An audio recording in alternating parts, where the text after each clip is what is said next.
All right, so as I told you guys, we were going to go ahead and continue with our lessons in Math 180. I realize that you guys don't have your books with you. However, I am going to try and supplement book materials with extra practice and go really slow through these exercises, and then also save my notes as a file for you to look at if you need to when you guys are doing your practice problems. Here we go. Today we are talking about slope. And I know it's been a few weeks since I've seen you guys, so I do want to review kind of what that means. When we last spoke, we talked about slope, and we defined it as being the change in y over or divided by the change in x. And again, I just want to talk about what that means. Remember, your x values are always located on the horizontal axis here. So I'm just going to go in and label those for you. Your y values are your vertical axis. When we say the change in y, we literally mean, what did the y values change by? Did they increase? Did they decrease? So the way that we calculate the change between two numbers is we subtract them. So you're going to end up having two y coordinates here and here to subtract. And then I know this is a little funky because my division bar, divided by the change in two x values. Okay? So the whole purpose of this lesson is to demonstrate why that the slope of any line is always constant. So it's kind of showing you that no matter what 2 points on the line you choose, you're always going to get the same answer for slope.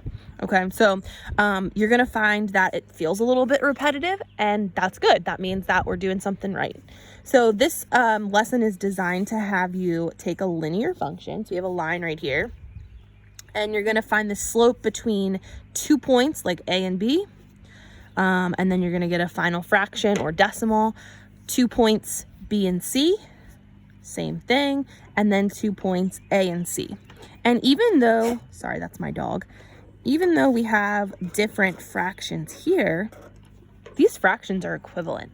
For instance, if you were to pop in 3 divided by 2 to your calculator is going to tell you 1.5. Same thing with 9 divided by 6 is also 1.5. And 12 divided by 8 is also 1.5. So that means that these 3 fractions here are equivalent. Our slopes are the same thing, no matter which points we choose. Okay, so let's go ahead and get started. We're going to do the triad example. For number 1, we're finding the slope between points A and B, and then B and C, and then describing the relationships between those slopes. So kind of what do you notice after you get finished? All right, so let's just kind of talk about coordinates A and B first. I know that that is a little bit tricky to see, so I'm going to write those coordinates out for you.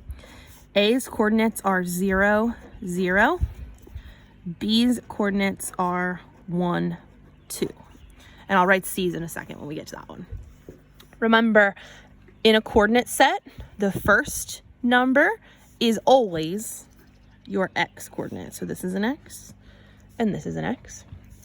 Second number is your y coordinate. So 0 is a y, and then 2 is a y. When we say slope, we mean how much did the y change and how much did the x change. Change in y divided by change in x. So take a look at your y values first, because y is the numerator. All right, I'm just going to kind of write that out. Change in y. Take a look at, if your first y value is 0 and your second y value is 2, you could subtract them, of course. 2 minus 0 tells me that it changed, or it went up 2. Duh, common sense, right? We know this. And then we have change in x next. Our first x value was 0. Our second x value for B was 1. So if you went from 0 on the x-axis to 1 on the x-axis, then that's an increase of 1. Again, if you're not sure, subtract them. So our change in y we said was 2. Our change in x was 1. Now we divide them. 2 divided by 1 is 2, of course. What that means is for every increase of 2 in the y direction, you are increasing 1 in the x direction, sometimes referred to as a rate.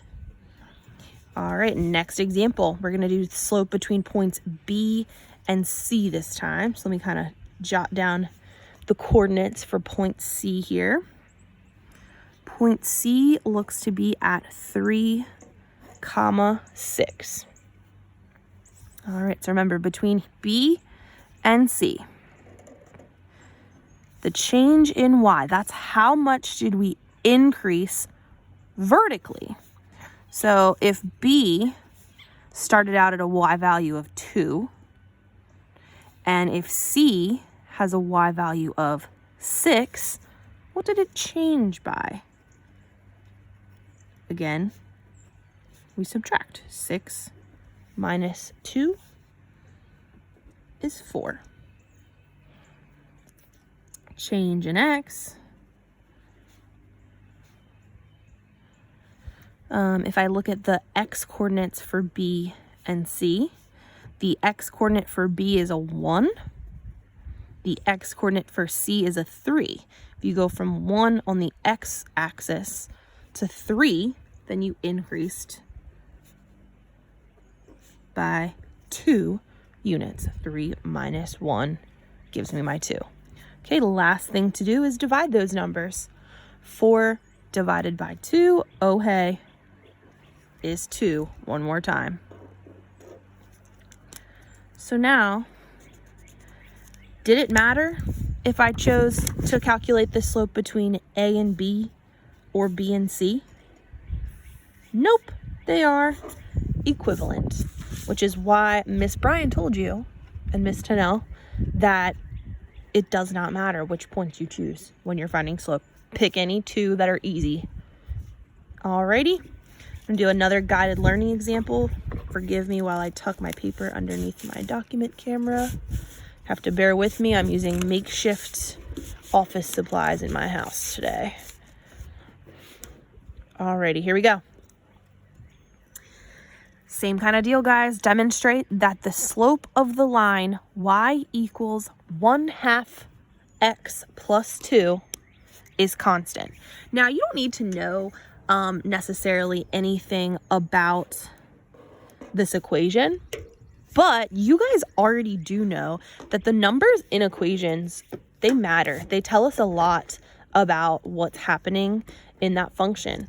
If you guys recall, in an equation, your equation should look like this. Y equals some number attached to x, and then plus, or sometimes minus even, another number. And a few weeks ago, we discussed that the number in front of x was always your rate. That's just a fancy word for slope, guys. And the number here was your initial or starting value. So this equation here is no accident. They're saying that the slope or the rate is 1/2, which we're going to see when we do this problem down here. And the starting or initial value is 2. And I can tell that just by looking at the beginning of this graph. It begins at 2. So this makes perfect sense. All right, just like with the last example, guys, we're doing change in y over change in x. We're going to start off with points A and B. Again, just so you guys can see this a little better, the coordinates for A are 2, 3. The coordinates for B are 4, 4. And the coordinates for C, because we'll use that one a little bit later, are 8, 6. All right, now we're working with A and B first. So again, I'm just going to jot down that it's change in y. Our y values are 3 and 4. If you go from 3 to 4, what did you change by? Well, that's easy. You just went up 1, right? 4 minus 3. Change in x. Our x value was 2. It changed to 4. You can find those values right here as well. If you go from 2 to 4, then that's an increase of 2. And look at that fraction. We have 1 divided by 2. If you popped that into your calculator, you would see that it's equivalent to 0.5. So I'm going to circle both of those values. You can leave your answer in fraction form or in decimal form. They are equivalent. It does not matter. All right, guys. Between points B and C. So B, let me write out our formula first. How much did the y's change first? And how much did the x values change by next? So change in y over change in x between points B and C. So remember, y values are the second values in your coordinates. If you started out at 4 and you went up to 6, that's a change of 2. Change in x, same kind of deal. If we start out with 4 as our x value and we end with 8, 8 minus 4 is 4. We have 2 divided by 4. Pop that into your calculator if you need to, is equivalent to 0.5 as well. They are the same. Slope appears to be constant. Alrighty, now we have slope between points A and C. Let me just scooch my paper down a hair for you. Alrighty, so point A, very beginning point here, to point C. Remember, we're going to trace the change in y. You don't have to do this every time. It's just helpful sometimes to see visually what's happening on the graph. So I see a y value of 3 compared to a y value of 6. You can also spot them in the coordinate sets that we wrote over here from 3 to 6. That is an increase of 3 units. On the x values, our first x value is 2. Our second x value is 8. You go from 2 to 8, that's a change of 6. And you guys know that 3 divided by 6 is also equivalent to 0.5, which is 1/2 as well. So no matter how you slice it, the slope of the line y equals 1/2 x plus 2 is always 1/2. That little guy right there is your slope.